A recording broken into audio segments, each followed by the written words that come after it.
During the 8 and the 16-bit era of JRPGs, most of them were between 5 and 15 hours long. However, once we got into the PlayStation era, most of them started being 20 hours or even longer. But believe it or not, they're still releasing very short RPGs nowadays.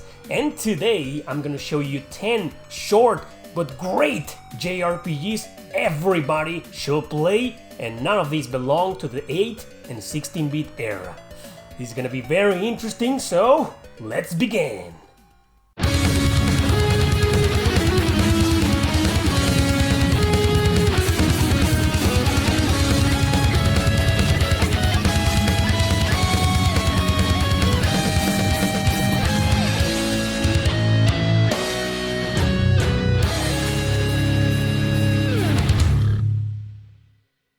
Number 10. Arc the Laugh. Let me start by saying that I'll be covering games that I've talked about before, so I'll focus on the time and the basics of each one for this occasion. And obviously my numbers will be based on how long it took me to beat the main story, no side content. Now, every single Arc the Laugh game is at least 20 hours long or more. All except the first one, which for some reason served as a short introduction to the franchise's universe. However, this awesome strategy RPG was released during the mid-90s, very early on the PlayStation era. Back then, companies were still unsure whether to keep their RPG length to a minimum or go haywire. A conservative ideology won over the first Arc the Laugh, being 10 to 12 hours long. My file says I did less than 12, even with some grinding included. So there you go, let this forgotten gem serve its purpose as your introduction to the series.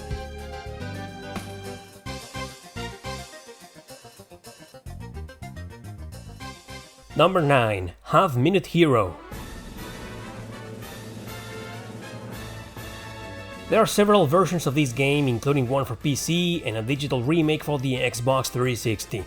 This is the first version and the one I finished. Another extremely short game no matter the difficulty you play in, as most of the adventure plays on real time, and yes, there's the famous timer of 30 seconds, hence the name of the game, to beat each level. Timer stops during dialogues and towns, and you can also replenish it for a price. This game is very addictive to play, and you can honestly finish it in a couple of sittings. It shouldn't take you more than 8 hours to complete, and I believe I'm exaggerating. It also includes some side stories with different battle mechanics, but I never beat those. Either way, you can't go wrong with some extra content, can you?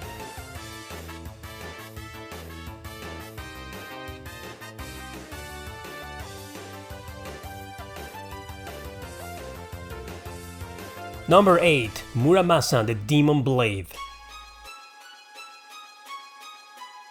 An excellent and beautiful action RPG on both the Wii and the PS Vita that I've covered quite recently. So in this 2D side-scrolling action RPG, you can play as 2 characters, each with their own different route, story and bosses. I only beat it with Momohime, the girl, on normal mode, since there's only normal or hard here.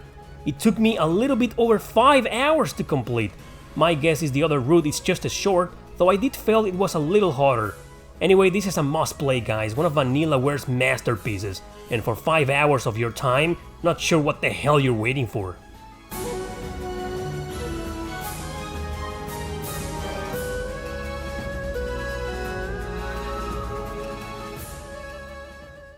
Number 7. Ys the Oath in Falgana.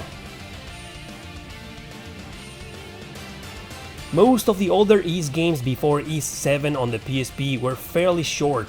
I chose Falgana since it's a full and overly fantastic remake of the original Ys 3. And just like those 8 and 16-bit versions, it is brutally hard. Nonetheless, I think everybody should play it because it has several difficulty settings, including easy and very easy. Do not be afraid to play this game on easy, as even on that mode, it can be quite the challenge. It took me 7 hours to beat this game with some grinding here and there. If you played on normal or hard, it might be slightly longer depending on how good you are at action RPGs. No matter what though, this is an excellent game. And since we're speaking of the other Ys games being short, number 6 goes to Ys Origin. Originally released for PC back in 2006, over a decade later it received enhanced ports for modern systems. Yes, it's the prequel of the series, and you don't play as adult Kristen. You choose between two main characters with the possibility to unlock a third one. I've only finished this beautiful game with Unica, obviously on easy, obviously still challenging, in about 10 hours. My full stream of this game is here on YouTube if you don't believe me. Add a couple of hours more of grinding maybe, if you play it on normal or hard. Story changes if you play with the other guy, of course, but the dungeons and bosses are almost exactly the same. So in conclusion, beat it with one character and you'll have your ending in less than 15 hours of playtime.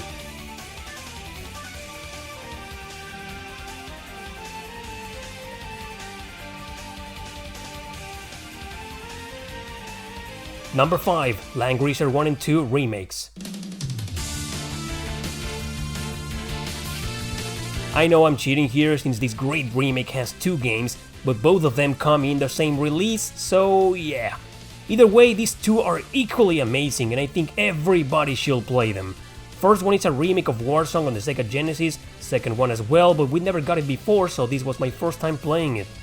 These unique strategy RPGs have several routes with different story choices, dialogues and endings. If you're planning on doing most of them, like I did, of course each game will take you up to almost 20 hours to complete. But your initial playthrough on both, on any difficulty, shouldn't take you more than 15 hours. I mean, I did 9 hours on the first one and 12 on the second one. You can carry over your levels, items and armor to your second playthrough if you plan on taking on the other routes. You know, this pair isn't too hard, unlike the original, so I do believe any fan of the genre should definitely give them a try.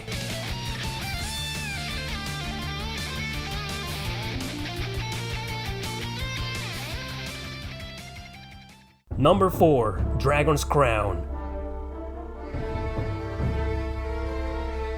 We're back at Vanillaware with a 2D action RPG with beat-em-up elements. This one is quite popular already, available on PS3, PS Vita and PS4. All versions perfectly playable and enjoyable. It's a quest-driven game, so it's hard to say how long it is, but if you stick to the main story only, I believe it shouldn't take you more than 15 hours, grinding included. It all comes down, as usual with action games, on how skillful you are. I kinda suck at them, and I did 12 hours, so yep, you get the idea. It's short.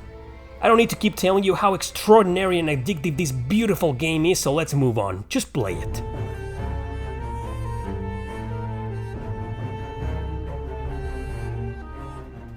Number 3. Lost Dimension. Another personal favorite, but this one's a little tricky.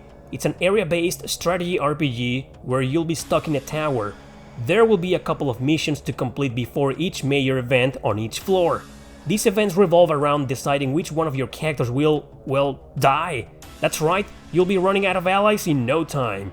To find out who's the traitor, therefore who deserves to die, you need to study them, pay attention to what they say, and play these cool sections with them. Because of this, the playtime can vary a lot. I never did any of these the first time, so I beat the game and got the bad ending in about 12 hours. But there's no way doing these sections will add a lot to your timer. So if you're planning on a perfect initial playthrough, it could take you more than 15 hours. But then again, it all comes down to how good you can be at this game and how much you'll need to grind.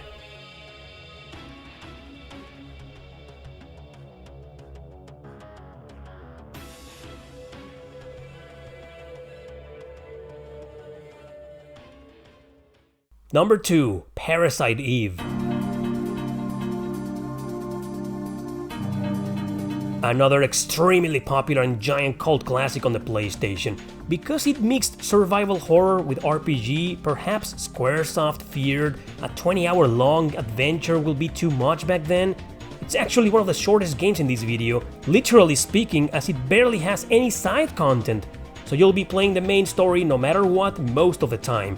And speaking about time, I did 9 hours. Most people I've met did the same, perhaps a little bit more. I don't remember there being an easy mode here, so for me 9 hours was fairly short. Anyway, you probably already knew you need to play this masterpiece, just like you probably already know you need to play the next one.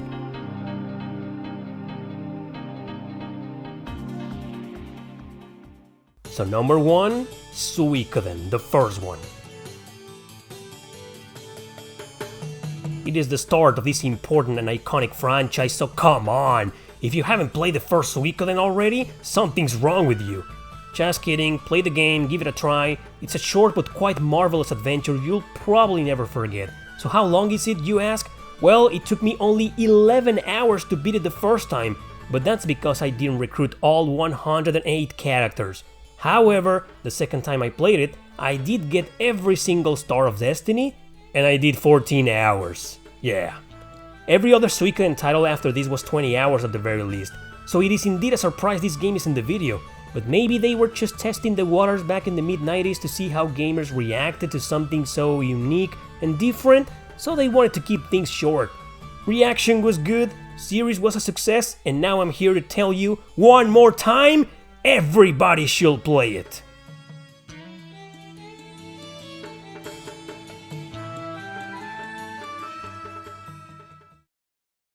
For my honorable mentions, I chose the other two Ys games on the PSP and PlayStation 2, one of them.